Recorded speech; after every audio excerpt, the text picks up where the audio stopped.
Welcome to the Woolly Wash Along. This is week 1. Throughout this wash along, we're going to create a series of videos between conversations between my friend Sönna and I. She's over at Wool Wyrd, and this is her first experience scouring on her own. And so this week we're going to focus on gathering our supplies and looking at our fleece and getting it prepared to scour. So let's scour. Okay. Let's do it. So have you scoured anything before? Have you scoured wool before? I have, but I was just kind of doing what I was told, and no one was like, "We're gonna scour wool." It was like I was just Nice. helping Oh, and awesome. we were washing wool. So Yeah. I think the first step is always like gathering the supplies, like getting all the things that you need. And the first thing I always have to think about is how am I going to heat my water? So you want your water between 148 and 160 degrees Fahrenheit. How do you think you can get that to happen? Because do you think your water heater can go that high, or that you could, I'm or gonna would you have to test heat it. the water? I'm gonna have to heat it. This gives you an idea of how little I know about temperatures at high degrees, because I genuinely question that, and we're like slowly creeping up at 118 degrees here, That's which is pretty far from 140. I yeah. have no way of comparing it. Kind of So like when people are I like, have to go to my water heater and turn it all the way up. okay, I'm wondering if mine's set at 120 because it's trying really hard to get to 120 right now. One of the things that I'll do if my hot water won't get hot enough is I'll get it as hot as I can, and then I'll heat water on either on the stove, like I'll boil water on the kettle or on the stove, and then add it to my hot tap to bring that temperature up. So I'm gonna need to heat water. Okay. Yes. I can heat it if I needed to. I could heat it on the stove in the house in a tea kettle and bring the temperature up. Yeah, totally. Okay. Yep. So in that case, you could use, um, if you've got a bucket, you could just use the bucket, because if you're pouring the hot water in, you're not heating on the stove. You're not heating a bucket on the stove that would melt. Right, right. I would pour the hot water Yeah, into the as hot as my, the 120 water. Okay. yeah. Okay. How And much water are we talking about here? well, it depends on how much fleece you're washing. So Okay. you're doing a 4-ounce pack, right? So for that, you probably just need probably a gallon and a half of water, like not a whole lot. Okay. I have what I often use to wet block, which is a giant stainless steel bowl. But I also use this giant stainless steel bowl in the kitchen. Stainless is nice because it retains heat really well. Like it, Okay. But am I going to be able to use it? Like if I dye the pots that I use for dyeing with, I don't use in the kitchen. Can I use my big bowl in the kitchen again? I probably wouldn't. So Okay. that so I personally I wouldn't, just because you think about fecal matter and those sorts of things that are in a Yeah. fleece. You don't want to necessarily cross that with where you're preparing your food. Um, Okay. so the bucket might be a better option.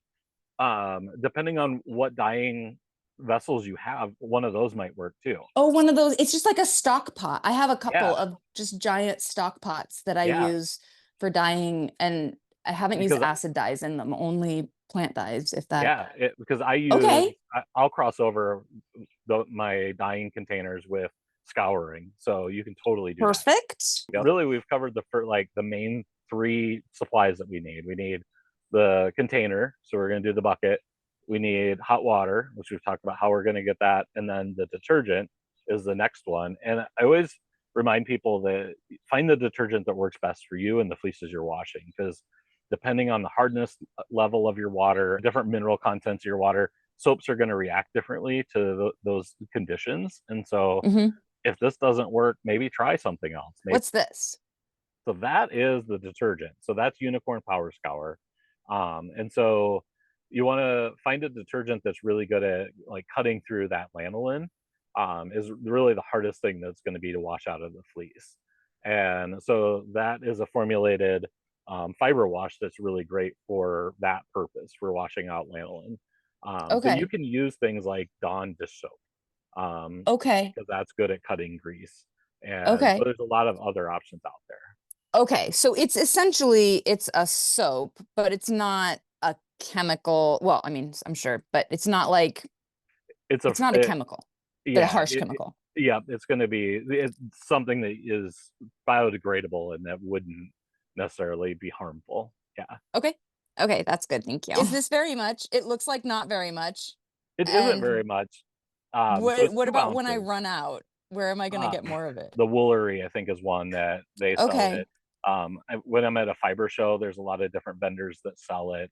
And Um, is Unicorn Power Scour, is that like Eucalan is what I use to wash my shawls. Unicorn Power Scour will be what I use to scour. I look that up and yeah, so Unicorn is the brand, okay. and then the Power Scour is the type of detergent from that brand. And so they also have one called Beyond Clean, which is the same thing. It just the Power Scour has a lavender scent, where the Beyond Clean is unscented.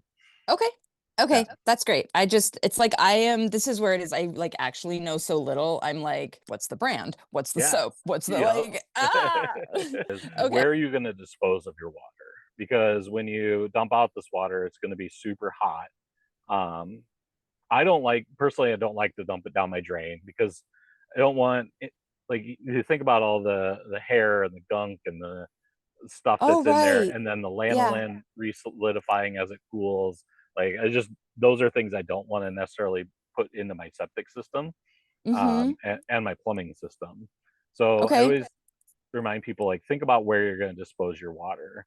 That was going to Plan. be actually, that's something that came to mind is I don't need to worry that what's in the scouring liquid is going to make the earth sick. No, because Okay. it's just washing out what's in the sheep, and Okay. so it's all going to be just organic matter. I think it's going to be just fine. Maybe if we dump it out where the fire pit is. Yeah, Okay. because if there's nothing there if there's no vegetation there that you want to survive, that's No, I mean, totally fine. those are the sage. I wouldn't want to hurt the sage over there, but I Yeah. would keep it from that. Yep. And what else do I need? Gloves would be helpful. Oh, so like, is 140 gonna burn me? Like, be Yeah, careful. I wouldn't put your bare hands in 140-degree Okay. water. Okay. Yeah. Yeah. So I use like kitchen gloves Okay. that help. Hmm. I actually have some that are kind of heavier duty, and Okay. that helps because then I can squeeze it. Like it just is a little more protection. So, but typical dishwashing gloves usually are pretty good. Okay. Okay. And I have some of those. So I want to get my dishwashing gloves. Yeah, I like to wash my fleece in a mesh bag, and so Oh, in your kit you've got a mesh bag. I've got a mesh bag. Yep. So just a like a mesh laundry bag, like a lingerie bag or something of the sort. And then in there is also a measuring cup. So we'll use Yeah. that when we measure the detergent. Okay. And then there's that little wooden spoon to help, like if you just want to push the fleece down under the Gotcha. water, Right. kind of thing. 140 degrees. We decided Yeah, I'm not going to put my hands in it. Okay. exactly. Yeah. Okay. Okay. So you have all the supplies now that you need. So our next thing we have to have is a fleece. So I sent you. Is that Enya?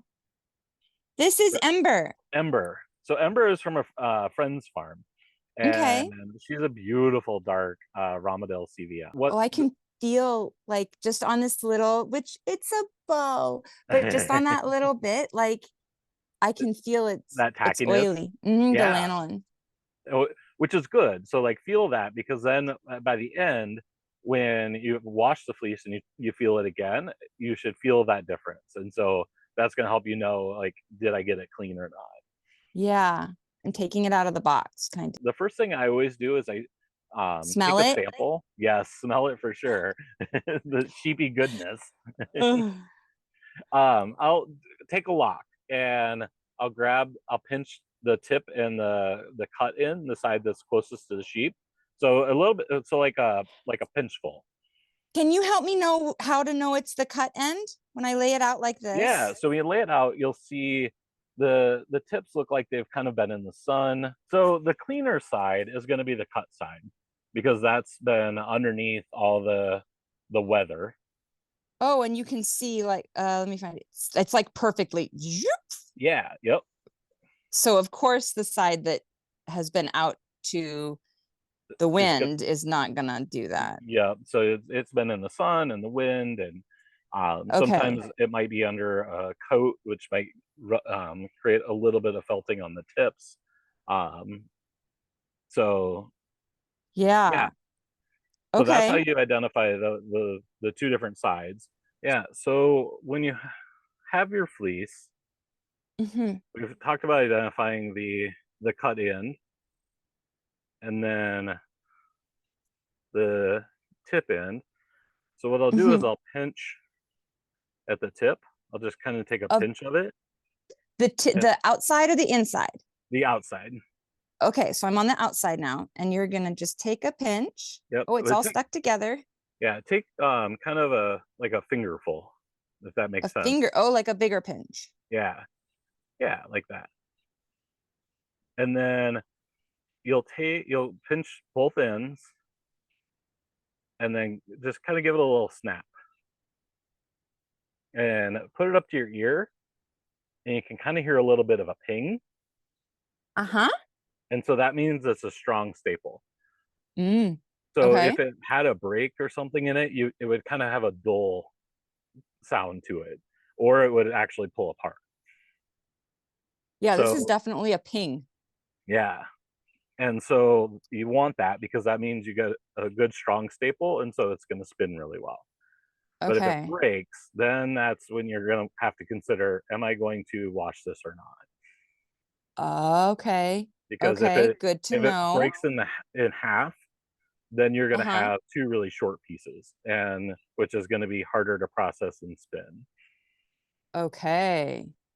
And if it's like a, so this was very clearly a ping, and I'm imagining I'll then know that dull, that more dull sound. Yeah. Because I'm not thinking, I guess when you say breaks, am I going to be able to grab it and go like this and then it's in two It, pieces? if you pull really hard, you might, and if and so that's why I always recommend like grab a fingerful so it's not so it's sturdy. Yeah. Yeah, Yeah. and because if you pull just a few strands and you pull, like, there's a chance it's gonna pull out of your fingers kind of thing, and so it might Yeah. seem like it's broke. But you'll Okay. if you just give it a little tug, you'll be able to sense if it's broken or not. Yeah. And these are like, as I do this, like this is coming apart, but that's the same. This is a whole staple here that Yeah, I've yep, pulled, like if I'm drafting. yeah, exactly. Yeah. Ooh, I really want to spin it. You totally could.